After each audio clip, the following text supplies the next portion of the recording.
তৈরি হচ্ছে, সে রাজনীতিতে কংগ্রেসকে ছাড়া পশ্চিমবাংলার রাজনীতি চলবে না। সে মমতা ক্ষমতায় থাকুক বা বিজেপি ক্ষমতায় আসার স্বপ্ন দেখুক, যে যেখানে থাকুক তাকে কংগ্রেসকে ছাড়া পশ্চিমবাংলার রাজনীতি এগোতে পারবে না। এই জায়গায় আমরা নিয়ে যেতে চাইছি। সেই জায়গায় যেতে গেলে কংগ্রেসের প্রত্যেকটা কর্মীকে আজকে থেকেই শপথ নিয়ে নিজের নিজের এলাকায়, নিজের নিজের গ্রামে, নিজের ব্লকের মধ্যে আপনাদেরকে সংগঠনকে মজবুত করার কাজে এগিয়ে যাবেন। আমাদের সমস্ত কর্মী সমর্থকদের এটাই এখনো পর্যন্ত তাদের হচ্ছে নিজেদের চাহিদা এটাই, এবং বাংলার মানুষের ক্রাই অ্যান্ড ডিমান্ড, বাংলার মানুষের যে কংগ্রেস ছাড়া ডেভেলপমেন্ট হবে না। কারণ কংগ্রেসের আমলে যা যা ডেভেলপমেন্ট হয়েছিল তারপর থেকে পশ্চিমবঙ্গে আর কোনো রকম উন্নয়ন ঘটেনি। প্রার্থী বাছাইয়ের ক্ষেত্রে বা লড়াইয়ের ক্ষেত্রে, জোটের ক্ষেত্রে, আসল সমঝোতার ক্ষেত্রে যা ঠিক করবে রাজ্য থেকেই ঠিক হবে, রাজ্য বা কেন্দ্রীয় কথা বলে স্থানীয় স্তরে ঠিক হবে, একদম স্থানীয় স্তরে। কারণ আমরা একেবারে লোয়ার ডেমোক্রেসিতে বিশ্বাস করি, গ্রাসরুট ডেমোক্রেসিতে বিশ্বাস করি, আর সেই কারণে এই সিদ্ধান্ত। শীর্ষ নেতৃত্ব যদি আপনাদের কোনো দলের সঙ্গে জোটের নির্দেশ দেয়, সেই ক্ষেত্রে আপনাদের অবস্থান কি? কংগ্রেসের যে শীর্ষ নেতৃত্ব তারাও গণতন্ত্রে বিশ্বাস করে, এজন্যই রাহুল গান্ধী সংবিধানের বইটা নিয়ে ঘোরেন।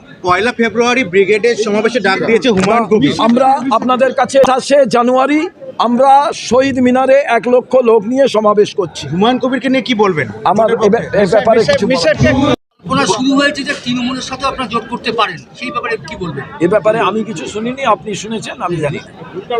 আপনি আজকে সবাই বলছিলাম যে বলে দিলেন 294টা আসলে কংগ্রেস এককভাবে লড়ার পক্ষে আপনি মত দিলেন, এবং সেই সঙ্গে আরেকটা রাস্তাও খুলে রাখলেন যে লোকাল স্তরে কথা বলতে হবে।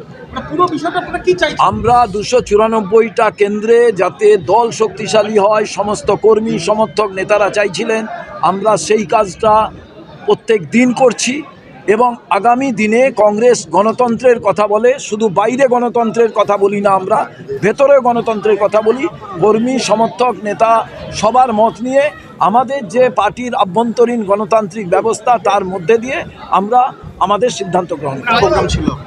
আমাদের প্রত্যেকটি জেলায় আমরা জেলার নেতৃবর্গ এবং কর্মীদের সঙ্গে আমরা ইন্টারাকশান, আমাদের ইন্টারাকশান ছিল। আমাদের এটা সম্মেলন টাইপের, কর্মী সম্মেলন। এটা দার্জিলিং থেকে শুরু হয়েছে, দার্জিলিং, কালিম্পং, কুচবিহার, আলিপুরদুয়ার, জলপাইগুড়ি, শিলিগুড়ি, দক্ষিণ দিনাজপুর, আজকে উত্তর দিনাজপুর করে আমরা এখন মালদা যাব। মূলত সম্মেলনের মধ্যে দিয়ে আপনারা কি করতে চাইছেন? আমরা যে সামগ্রিকভাবে বাংলার যে অরাজকতা চলছে, দেশের যে অরাজকতা চলছে, কর্মীরা কোনো জায়গায় বলছে, কোনো জায়গায় আমরা তাদের কাছে শুনতে চাইছি, বলছি। সামগ্রিকভাবে আপনারা তো মিটিংয়ের পুরো ছিলেন, আপনারা দেখলেন, এবং এটা আজকে বাংলার মানুষ বুঝে গেছে যে কংগ্রেস ছাড়া বাংলার উন্নতি সম্ভব নয়, অন্যায়ের বিরুদ্ধে প্রতিবাদ সম্ভব নয়। সেই কারণে প্রত্যেক জায়গা থেকে একটি ক্রাই অ্যান্ড ডিমান্ড আসছে যে কংগ্রেস যাতে এককভাবে তারা বিভিন্ন জায়গায় শক্তি সঞ্চয় করে, এবং কংগ্রেস ছাড়া আমাদের প্রজন্ম বাঁচবে না। এটাই। সিপিএম এর সাথে কি জোট করবেন বিধানসভা নির্বাচনে? আমরা প্রত্যেকটি জায়গায় 294টায় আমাদের শক্তি সঞ্চয় করছি।